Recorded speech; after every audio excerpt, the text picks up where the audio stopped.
Hello everyone, I'm day weather meteorologist Don Day with your Public Lands Council weekly weather update for this July 16th, 2022. It's being brought to you by AgRisk Advisors and WSR Insurance Services Incorporated. As we take a look over the next week, folks, it's pretty much a typical summer pattern. We've been dealing with a lot of heat in many areas, and unfortunately, there'll be a lot more of the heat, especially for the central areas of the United States, but some of the West as well.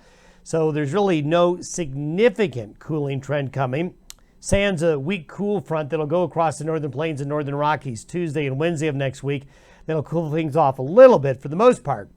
Temperatures are going to be very warm to hot. Now, the monsoon moisture flow will continue in the southwest United States and parts of the Rockies. Arizona, New Mexico, parts of Utah and Colorado, and even back into the deserts of California and Nevada are going to get some rain at times over the next week or so.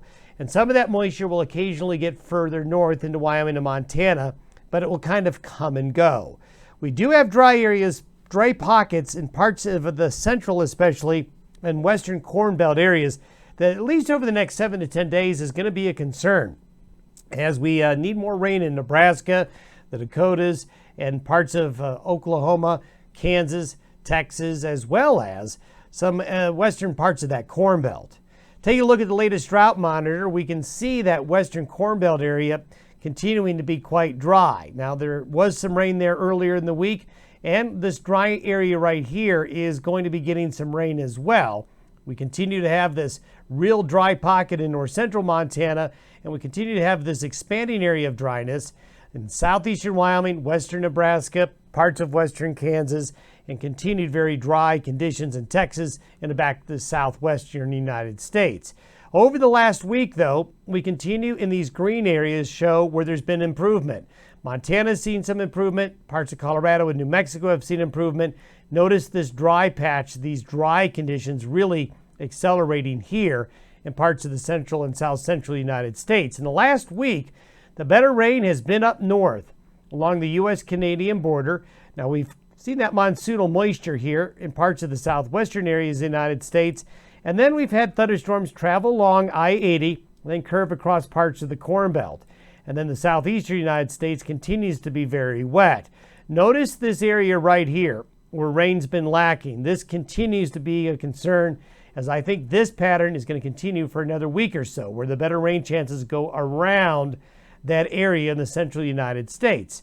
This is the precipitation anomaly, and you can see all the brown right here in the bullseye of where the high pressure ridge is. Only precipitation anomalies are in those northern areas and across the southeastern United States. And I think it's kind of a similar pattern we're going to see here for the next week. Now, this is where we're going to be to start the forecast period for this weekend. High pressure is going to be centered over the southwest United States near the Four Corners area. This green arrow represents the thrust of the best subtropical moisture. It'll be more down into Mexico, Arizona, and New Mexico, and down into the southwestern United States, while parts of the northern Rockies and central Rockies have a hot weekend with only isolated thunderstorms. We'll continue to have thunder in the southeast and eastern areas of the United States where they're going to get more rain, and they're also going to be the coolest with a lot of heat centered here, but very warm throughout all of the West through this weekend and through next week. Now, a week from this Saturday, by next Saturday, high pressure is going to travel all the way from the Four Corners to the southern plains and southeastern United States. Now, what this will do is make most of the nation very hot over the next 7 to 10 days, but the green arrow represents a more northward movement of that monsoon moisture flow back into the southwestern United States and the central and southern Rockies. Then hopefully some of that will rotate into the Corn Belt and parts of the northern plains later on. But notice the bullseye of the heat continues to be in the central plains, and that will continue to be a real headache here for another week to 10 days at the very least. And you can see the same pattern. Boy, it looks like the same map we've shown you for the last several weeks. Moisture coming out of Mexico, curving around the high into parts of the eastern Corn Belt, while high pressure for the most part wants to stay in this general vicinity. So notice the lack of any really good rainfall in this area right here. Along the edges, though, Colorado, Arizona, parts of New Mexico, Utah, parts of Wyoming, and into the Dakotas, you're going to see some shower and thunderstorm activity come up from this moisture from the south, while it continues to be wet in the east, the central, and the southeastern areas of the United States. Boy, we talked about that bullseye of heat, and here it is. These are the 7-day temperature anomalies between today, the making of this video, Saturday, and a week from now, next weekend.